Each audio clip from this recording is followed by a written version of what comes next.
Vikram ji, Bharatiya Janata party को एक बहुत बड़ी तकलीफ है। आपके दर्शकों को बताना चाहता हूं कि भारतीय जनता पार्टी को गलतफहमी है कि पूरी दुनिया, पूरा हिंदुस्तान ये चला रहे हैं।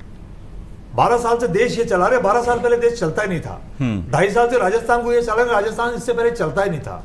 मैं आपके चैनल पे भारतीय जनता पार्टी को बड़ी विनम्रता पूर्वक कहना चाहता हूं, इतना घमंड, इतनी अकड़ ठीक नहीं है। आप राज चलाइए। हिंदुस्तान की, राजस्थान की जनता ने आपको मैंडेट दिया है कि आप सत्ता में बैठे और सत्ता में बैठ के कांग्रेस पार्टी की जो पिछली सरकार थी उससे बेहतर काम करें। ये आपकी जिम्मेदारी बनती है।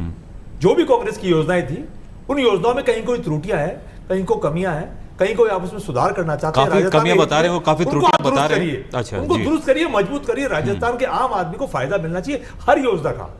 आपको लगता है नाम बदलना, नाम बदल लीजिए, लेकिन नाम बदलने के पश्चात कांग्रेस पार्टी को बार बार अगर आप 2.5 साल तक कोसेंगे और अगर दिल्ली में 12-12 साल बाद तक अगर कांग्रेस पार्टी को ही कोसते रहेंगे, तो बताइए फिर ये देश और प्रदेश चलेगा कैसे? बिल्कुल। और विपक्ष अपना धर्म निभा रहा है, आप अपना धर्म निभाइए। आपको कटाक्ष करना है विपक्ष के ऊपर, करिए, आपका अधिकार है।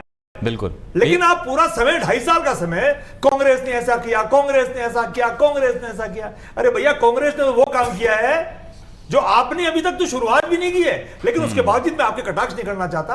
अब ये जिस मुद्दे पर आप बात कर रहे हैं, हाँ, ये बड़ी दुर्भाग्यपूर्ण घटना है। जी, हाँ, मैं इसी पे जानना चाहता था कि सेवा स्वास्थ्य सेवा को ठप करना होती है जी, उसके परिजनों को तकलीफ होना स्वाभाविक है, चाहे वो वकील परिवार से हो, चाहे आम परिवार से हो। तो स्वास्थ्य सेवा को ठप करना नैतिक रूप से सही है या गलत है? विक्रम जी, कोई भी डॉक्टर ऐसा नहीं चाहता है कि उसके मरीज को कोई नुकसान हो जाए। पैसा मिले नहीं मिले, कम मिले ज्यादा मिले, अलग सब्जेक्ट है। कोई भी डॉक्टर हिंदुस्तान का ऐसा नहीं चाहता है। डॉक्टर धरती के भगवान होते हैं। पर इस फिर बार भी अगर कोई इस केस में कहीं कोई कमी रह जाती है, किसी मरीज के देखभाल में कोई डॉक्टर से कमी रह जाती है, तो परिजनों को, डॉक्टर्स को बैठ के एक रास्ता निकालना चाहिए। और इनसे भी अगर रास्ता नहीं निकलता है, अगर इस मुद्दे की बात करें तो वकीलों के और डॉक्टर के बीच में कोई रास्ता नहीं निकल रहा है, तो फिर सरकार जो हमारी गार्जियन के ऊपर राजस्थान में है, ये सरकार की जिम्मेदारी बनती है कि विपक्ष समझ नहीं रहा है, वकील समझ नहीं रहे, डॉक्टर समझ नहीं रहे, फिर भी मुद्दा बड़ा हो गया है। बिल्कुल। उधर एक तरफ वकील बहुत इंपॉर्टेंट पार्ट है राजस्थान का, डॉक्टर भी बहुत बड़े पार्ट है हिंदुस्तान के। वीरेंद्र जी, आपकी जिम्मेदारी, आपकी, क्योंकि सरकार आपकी है, जिम्मेदारी बनती है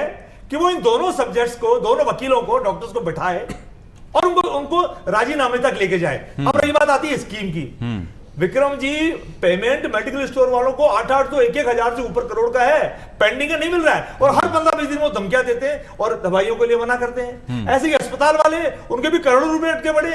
और जो अस्पताल वाला अगर सरकारी रेट पे कोई टेस्ट करेगा या इलाज करेगा तो पैसा तो चाहेगा ना। आज आप भी यहाँ नौकरी कर रहे हैं, आपको तनख्वाह हर 1 तारीख को, 5 तारीख को मिलनी चाहिए, और किसी कारणवश अगर इस बार तनख्वाह नहीं मिल पाई है तो अगली बार उसका जो भी है भुगतान डबल करके और पेमेंट मिलना चाहिए। लेकिन हो क्या रहा है कि पेमेंट लगातार मिल नहीं रहा है, तो मेडिकल वाले परेशान, अस्पताल वाले परेशान। और जब इतनी अच्छी सेवाएं देने के बाद कहीं कोई त्रुटि अगर रह भी जाती है तो ये सरकार की जिम्मेदारी है। अब मैं आपके चैनल पे सरकार से निवेदन करूंगा, 24 घंटे की इन्होंने अल्टीमेटम दिया, इस टाइप पर है। और विक्रम जी, पूरी सरकार जानती है, पूरा देश जानता है कि हमारे मेडिकल की जो व्यवस्थाएं है वो प्राइवेट के ऊपर ज्यादा डिपेंड है। हमारी सरकारी जो मशीनरीज है वो इतनी स्ट्रांग नहीं है, खासकर इस 2.5 साल के अंदर। आपने लगातार देखा आईसीयू की क्या हालत है, वहां टेस्ट नहीं है, वहां दवाइयां नहीं है, और लगातार लोगों को इलाज नहीं करना पड़ रहा है, लंबी लंबी लाइनें लग रही है।